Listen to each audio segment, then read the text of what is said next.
쉬지 않고 뛰는 내 심장이 불타오르는 나의 젊음이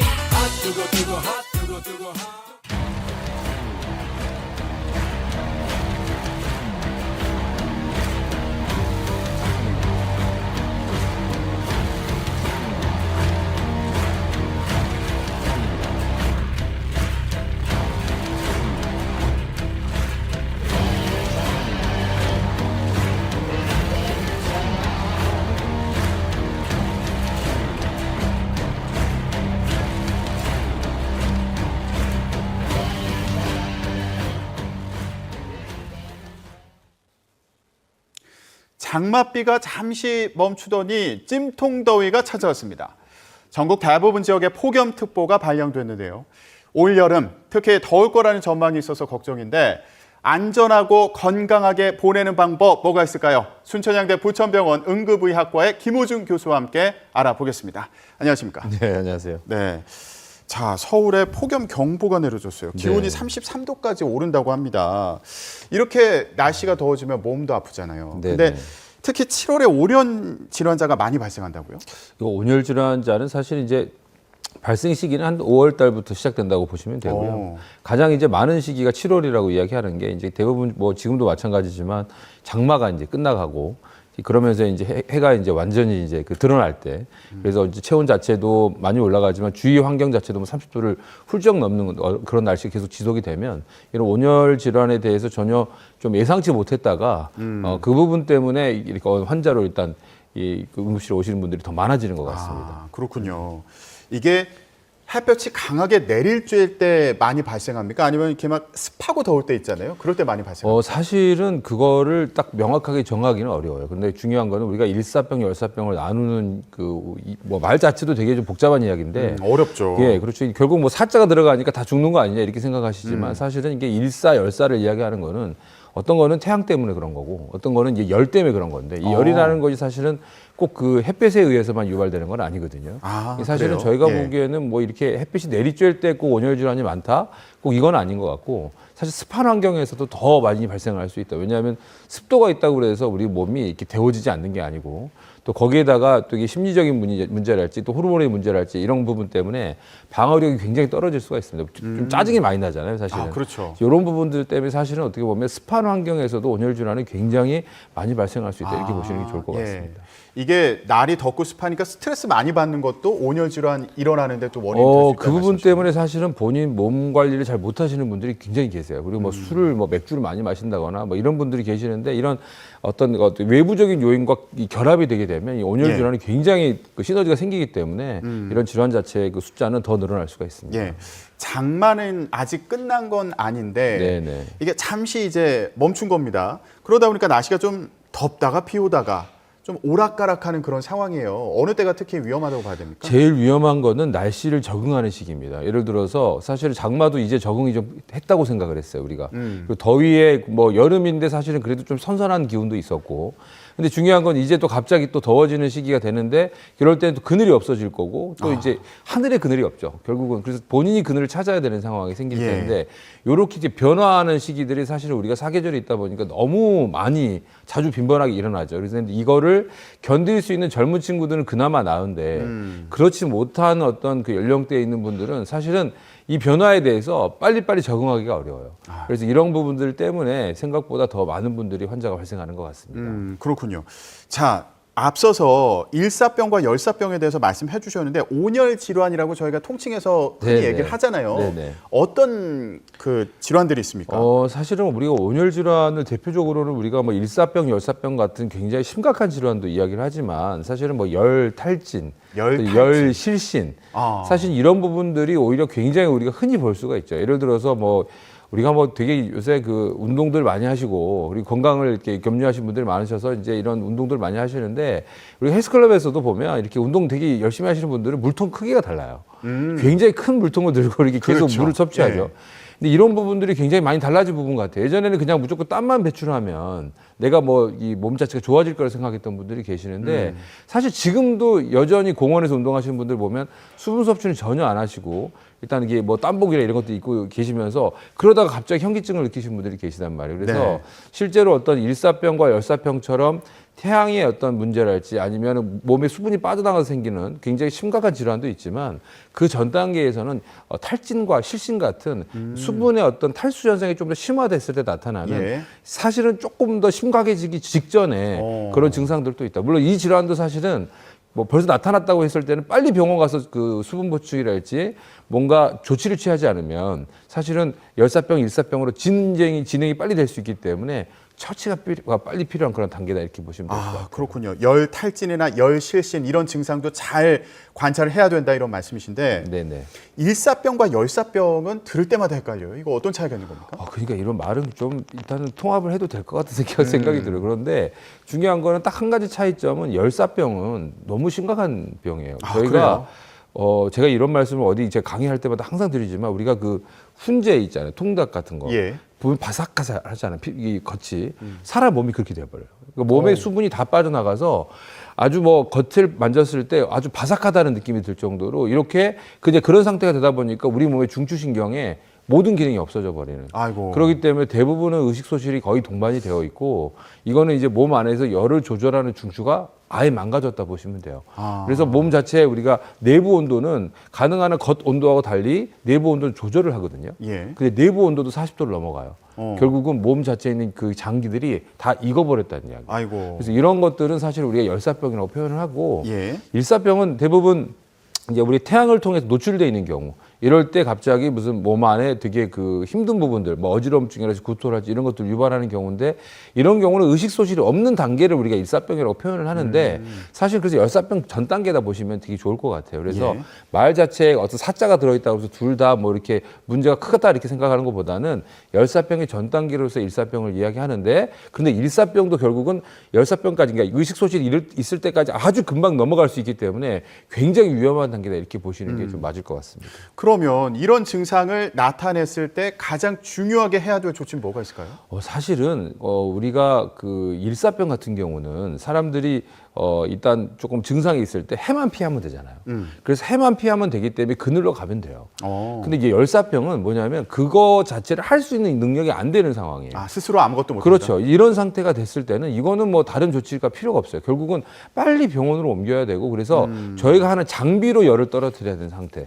그다음에 장비로 수분을 공급해야 될 상태이기 때문에 병원에 가야 되는군요. 그렇죠. 그래서 사실 일사병 단계만 돼도 마찬가지고 열사병 단계는 더더욱 그렇고 그래서 이 단계는 우리가 뭔가 바깥에서 뭔가 조치를 취한다고 절대 해결될 수 없는 단계다 이렇게 보시면 좋을 것 같습니다.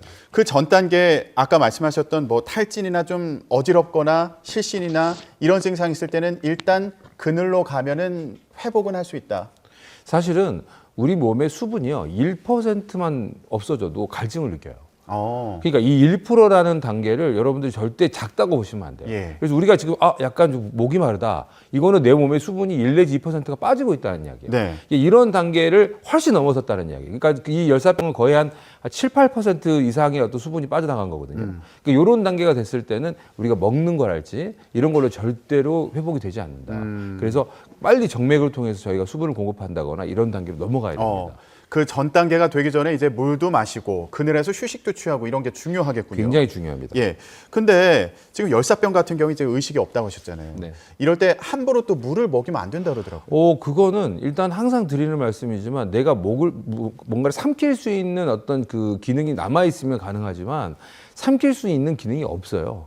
그렇기 때문에 거기다가 물을 넣게 되면 우리 목에 있는 구멍이 2개가 있는데 식도로만 들어갈 수 있다라는 어떤 그 확신을 찰 수 있으면 가능해요. 예. 그렇지만 기도도 열려 있는 상태예요. 그러면 이게 물이 통째로 우리가 폐로 다 들어갈 수가 아이고. 있어요. 그러면 사실 그거는 이거를 살리겠다라는 의미가 아니라 환자를 더 악화시킬 수 있는 문제가 되기 때문에 예. 뭔가를 절대 먹여서는 안 됩니다. 그러면 지금 막 너무 그 외부 활동을 하다가 쓰러지는 경우가 있잖아요, 여름철에. 네네. 근데 의식은 있어요. 네네. 그럼 이럴 때 어떻게 해야 됩니까? 아까 주변에서? 말씀드린 대로 열 탈진 때도 갑자기 쓰러지게 되고 근데 의식은 있고 열 실시는 잠깐 의식을 잃을 경우가 생겨요. 그런데 다시 깨고. 근데 이런 단계도 결국 뭐가 되냐면 아까 말씀드린 대로 1, 2%가 아니라 3, 4% 이상의 수분이 소실이 된 거예요. 그 단계는 바로 5%로 바로 넘어갈 수가 있다는 예. 단계이기 때문에 이 단계도 결국 뭐가 되냐면 현장에서 뭔가 조치를 취하는 것보다는 물론 그때 처음부터는 수분 섭취. 근데 그 수분도 이때는 어떤 일반적인 수분이 아니라 이온 음료 같은 게 필요해요. 아, 그냥 물 말고 빨리 흡수가 돼야 예. 돼요. 그다음에 일단 뭐 그늘로 피하는 거는 아주 기본적인 내용이 되는 거고. 근데 항상 이게 문제가 뭐냐면 이 넓은 광야에서 어떤 논밭에서 일하시는 분들 빨리 그쪽으로 피신할 수가 없는 경우가 생기고 그렇죠. 그다음에 공사장에서 높은 곳에서 일하시는 분들은 그늘로 바로 피할 수 없는 경우가 생긴단 말이에요. 그래서 결국은 일단 공사를 하신 분이나 농업에 종사하시는 분들의 그 관리 감독하시는 분들은 그러니까 일정 부분의 쉬는 시간 그리고 일정 부분의 수분 섭취에 대해서 반드시 좀 명확한 규정이 필요하다. 그렇지 않고서는 사실은 무슨 증상이 생겼을 때 옮긴다? 사실은 그 주위에 있는 분들도 똑같은 증상을 보이고 있을 거기 때문에 생각보다 옮기기가 쉽지 않다는 얘기예요. 예. 그 문제 때문에 열사병으로 이어질 수가 있다. 아, 그럼 그럴 때는 빨리 119에 전화해라. 빨리 전화하셔야 되고 또 그 전에 예방법은 정기적인 휴식이랄지 이런 것들을 반드시 좀 가질 필요가 있다는 얘기죠. 예. 자, 그러면은 야외 활동 안 하는 게 가장 좋겠지만 사실 뭐 안 할 수도 없고 네. 또 어쩔 수 없이 해야 되는 경우도 있는데 그럴 때 꼭 이것만은 지켜라. 예, 수칙이 있다면 뭐가 있을까요? 제발 물 좀 들고 가셨으면 좋겠다. 아, 물을 들고 그리고 다니라. 태양을 좀 피할 수 있는 무슨 물론 우리가 얼굴의 자외선을 맨날 이야기하는데 우리가 얼굴 잡티보다 사실 사람이 죽고 살고 할 수 있는 문제가 생길 수 있다. 그래서 조금 더 시원한 옷, 헐렁한 옷들을 좀 착용을 하셨으면 좋겠다. 너무 요즘에 막 타이트한 것들을 너무 많이 입고 다니시는데 네. 사실은 그것보다는 조금 반드시 조금 헐렁한 옷을 입어서 공기가 통할 수 있게끔 만들어 주시는 게 가장 좋은 거고 그 다음에 사실은 좀 이게 그 태양을 좀 가릴 수 있는 모자랄지 양산. 여러분 사실은 우리가 예전에 코로나 전에는 모자 쓰고 마스크 쓰고 다니면 좀 이상하다고 쳐다봤잖아요. 예. 지금은 사실 어떻게 보면 마스크 쓰는 게 익숙해 보인단 말이에요. 그것처럼 양산을 쓰고 다니시는 분들 좀 멋지게 봤으면 좋겠어요. 앞으로 그런 패션이 유행하지 않을까 싶은데 태양을 좀 가리셔야 된다. 그 다음에 아까 말씀드린 대로 휴식 시간을 조금 좀 그 규칙적으로 가지실 필요가 있고 또 야외 활동할 제일 때. 중요한 거는 수분이에요. 하여튼 수분을 좀 잘 섭취하시는 게 예. 가장 좋을 것 같습니다. 저희가 기본적으로 지켜야 되는 수칙을 좀 알아봤는데 네네. 그런데 무더위에 안전하게 여름을 보내는 방법 이외에도 여러 가지 궁금증이 있습니다. 저희가 질문을 좀 준비했습니다. 네네. 보여주시죠.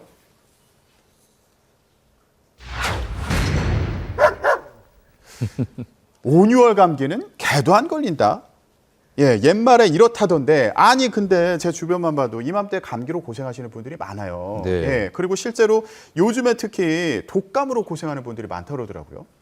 사실은 좀 그 오늘도 제가 여기 YTN을 오면서 이 열차를 타봤더니 마스크를 다 안 쓰고 계시더라고요. 그리고 지금 출근 시간에 굉장히 많은 분들이 열차 안에 모여 계시는데 사실 그분들 중에는 감염 환자들도 꽤 계실 거예요. 아, 사실은. 그럴 수 있죠. 저는 조금 우리가 이제 마스크 이제 조금 이제 적응이 된 상태인데 이렇게 사람이 몰리는 곳에서는 좀 마스크 착용도 하셨으면 좋겠다. 그러니까 예방을 좀 하셨으면 예. 좋겠다는 생각이 들고 우리가 사실은 이 그 에어컨이랄지 이런 거에 너무 민감해요. 그러니까 온도 변화가 하루에도 내 몸이 되게 피곤할 것 같아요. 그러니까 여기는 너무 시원했다가 여기 너무 더웠다가 왔다 갔다 하는 단계가 되는데 예. 이럴 때 사실 어떻게 보면 이 온도 변화에 의해서 우리가 면역력 자체가 많이 떨어질 수 있다는 이야기죠. 그래서 예. 감기는 솔직히 말씀드리면 이 여름 단계에 오히려 사실 이런 우리가 그 일상에서 겪는 어떤 환경 자체가 오히려 감기를 유발할 수 있는 요인이 많기 때문에 스스로 조금 보호를 하실 필요가 있다. 이게 5, 6월에 감기가 안 걸리는 게 아니라 이 더위 시기에 이 균 같은 경우는 더 그 많이 자랄 수 있기 때문에 사실은 오히려 더 많이 생길 수 있다는 것들을 좀 그 유념하실 필요가 있습니다. 코로나19 방역 조치는 해제됐지만 뭐 지하철을 탄다던가 사람 많은 곳에 갈 때는 웬만하면 여름철에 특히 마스크를 좀 썼으면 좋겠다. 굉장히 마스크는 중요한 도구이기 때문에 반드시 예. 좀 착용을 좀 권고를 드리겠습니다. 예, 실제로 독감 같은 경우에 뭐 11월부터 4월 사이에 유행을 한다 그러는데 올해 같은 경우는 6월 들어서도 독감 발생이 지난 9년 중에 역대 최대 수치를 기록했다. 예, 이렇더라고요. 그 전에는 마스크를 쓰다가 요즘에 이제 안 쓰니까 이게 또 더 늘어난 측면도 있어 보이죠. 맞습니다. 사실은 우리가 11월 달을 왜 그러냐면 약간 좀 선선하고 날씨가 좋았다 갑자기 추워진단 말이에요. 근데 지금도 보면 어디 실내로 들어가면 너무 추울 때가 있어요. 네네. 우리가 버스를 타도 그렇고 뭐 지하철을 타도 그렇고 너무 추울 때가 있거든요. 그래서 사실 지하철이나 이런 버스를 탈 때도 간단한 어떤 가디건 같은 걸 조금 가지고 가신다거나 이런 것들도 좋은 예방법이 될 것 같습니다. 예, 이것과 연관되는 궁금증인데요. 예, 다음 질문 보여주시죠.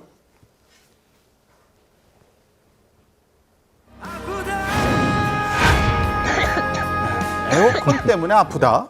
예. 비가 올 때는 습하니까 또 어제 오늘 같은 날씨는 더우니까 요즘 에어컨 많이 트시는데 요거 냉방병이 걱정되기도 합니다. 이거는 감기랑은 다른 겁니까?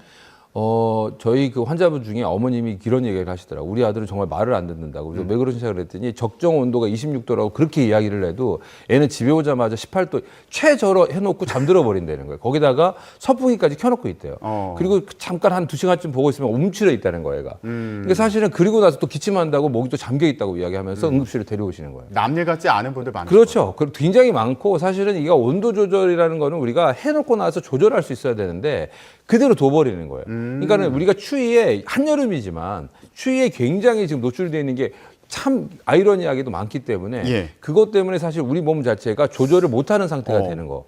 이게 일반적인 감기하고 조금 다를 수 있는 부분이죠. 우리가 막을 수 있는데 예. 못 막았던 거죠. 그럼 사실. 어떻게 하면 막을 수 있습니까? 수칙이 있습니까? 에어컨 쓸 때? 사실은 에어컨 쓸 때도 그러니까 이게 참 부모님들이 힘드실 거예요. 그러니까 애가 그렇게 틀어놓으면 결국 끌어가셔야 된단 말이에요. 근데 부모님도 같이 잠들어 버려. 그러면 조절할 수가 없잖아요. 그래서 사실은 우리가 공공시설에서도 굉장히 온도가 많이 떨어져 있는 곳이 많기 때문에 거기서도 아까 제가 말씀드린 대로 나를 조절할 수 있는 마스크하고 좀 가디건 같은 걸 반드시 챙기실 필요가 있고 집에서도 좀 수시로 그 온도를 좀 조절하셔야 된다. 그래서 아까 26도라고 말씀하셨잖아요. 네네네. 26도가 적정 온도예요? 사실은 25도에서 27도를 이야기를 하는데 그 사이 온도면 사실 온도가 굉장히 적정한 온도로 좋거든요. 그래요? 좀 덥다고 느끼는 분들도 많을 것 같아요. 많죠. 예, 그런데 사실 그 온도가 적당합니다. 사실은 그거보다 더 낮추게 되면 처음에는 시원한데 이게 내가 잠들어 버리거나 내 기능이 좀 떨어진 상태에서는 그 온도 자체가 굉장히 춥게 느껴질 수가 있어요. 그리고 더운 데 있다 이제 들어왔는데 너무 낮춰버리면 체온 조절이 좀 안 된다거나 그렇죠. 이런 문제도 일시적으로는 시원할 수 있어요. 그렇지만 땀 배출이랄지 이런 것들 갑자기 일시적으로 멈추면서 예. 이 부분 때문에 또 문제가 되는 거죠. 26도에서 25도 정도? 네, 네네. 이게 적정 온도다. 그다음에 알겠습니다. 아까 말씀드렸는데 에어컨 자체에도 균이 있어요. 그래서 에어컨 자체에서 그 에어컨도 청소를 굉장히 잘 하셔야 되는데 지금 시기가 조금 늦긴 했죠. 근데 지금이라도 좀 꺼내가지고 좀 그 필터랄지 이런 거 교환하시고 청소하실 필요가 있습니다. 예, 알겠습니다. 자, 다음 질문 보여주시죠.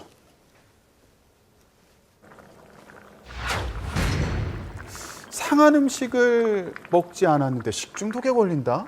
예. 이게 가능합니까? 너무 많이 오세요. 지금도 무슨 어제는 그 뭐죠 그 육회를 드시고 오셨는데 아주 뭐 설사 구토를 너무 심하게 하셔가지고 이 사실 어떻게 보면 요즘에 되게 유명한 식당들이에요. 그러니까 그렇지만 어떻게 보면 주방에 계신 분들 또는 오다가 그 아주머니들이 손을 닿는 분들도 있고 그 다음에 내가 젓가락질하는데 갑자기 손으로 닦고 젓가락질 하신 분도 계세요. 아, 내 손으로 네, 그래서 보면은 젓가락을 원래 닦아요? 식중독이면 이 그 음식 자체가 균이 있기 때문에 여기 먹는 사람이 다 사실 걸려야 되는데 그러면서 뭐 어떤 사람은 뭐 저기 면역력이 세네 이게 아니라 내가 결국은 집었던 젓가락에도 균이 묻을 수가 있기 때문에 사실 그리고 이 우리 손이요 생각보다 이 살모넬라 균이랄지 이런 균들이 굉장히 많이 존재를 해요. 그래서 이 균들이 사실은 굉장히 그 이 여름에는 많이 성장을 하고 또 쉽게 노출될 수 있기 때문에 가능한 한 일단 날 것을 좀 안 드시려고 노력하시는 게 예. 좋겠다. 그리고 쓰는 용기 자체를 반드시 좀 소독을 하거나 손으로 만지는 것들을 좀 안 하시면 좋겠다. 이런 것들 좀 말씀을 드립니다. 아, 그러니까 음식이 상하지 않았더라도 뭐 내가 젓가락을 만진다거나 뭐 음식이 손에 닿는다거나 이런 과정을 통해서도 식중독에 걸릴 수 있다. 그럼요. 물론 이제 음식을 다루시는 분들도 되게 조심하셔야겠지만 음식을 먹는 사람들도 좀 조심할 예, 필요가 간단히요. 이거 네. 뭐 비 오는 날이나 네네. 뭐 더울 때나 좀 생선회 같은 거 먹는 거 조심해야 된다 이런 얘기도 있는데 간질환 어떻습니까? 자들은 굉장히 조심하셔야 되고요. 그다음에 간질환 자들은 뭐 금방 균이 들어오기 때문에 그런데 그거 아니고는 사실은 아까 말씀드린 똑같이 날 것에 대한 어떤 조심 사항들을 우리가 숙지하시면 좋은데 날 음식은 사실은 균이 있을 수 있다는 걸 전제로 하시고 일단 먹을지 말지 결정하시면 좋을 것 무슨 같아요. 환자를 말씀하신 거예요? 간경화랄지 간질환이 있는 분들은 이 균이 일단 간에 일단 들어올 수가 있어요. 아, 그러면 이런 분들 같은 경우는 특별히 조심해야 특별히 된다. 조심하셔야 됩니다. 근데 또 이제 더울 때라든가 비 오는 날에 균이 있을 수 있으니까 좀 신경을 써라. 균은 반드시 있을 수 있다. 아무리 청결하게 하더라도 생길 수 있기 때문에 조심하실 필요가 있다. 예, 이렇게 알겠습니다. 자, 날씨가 갑자기 더워져서 어떻게 하면 안전하게 보낼 수 있는지 그 방법에 대해서 알아봤습니다. 지금까지 순천향대 부천병원 응급의학과의 김호중 교수였습니다. 말씀 고맙습니다. 네.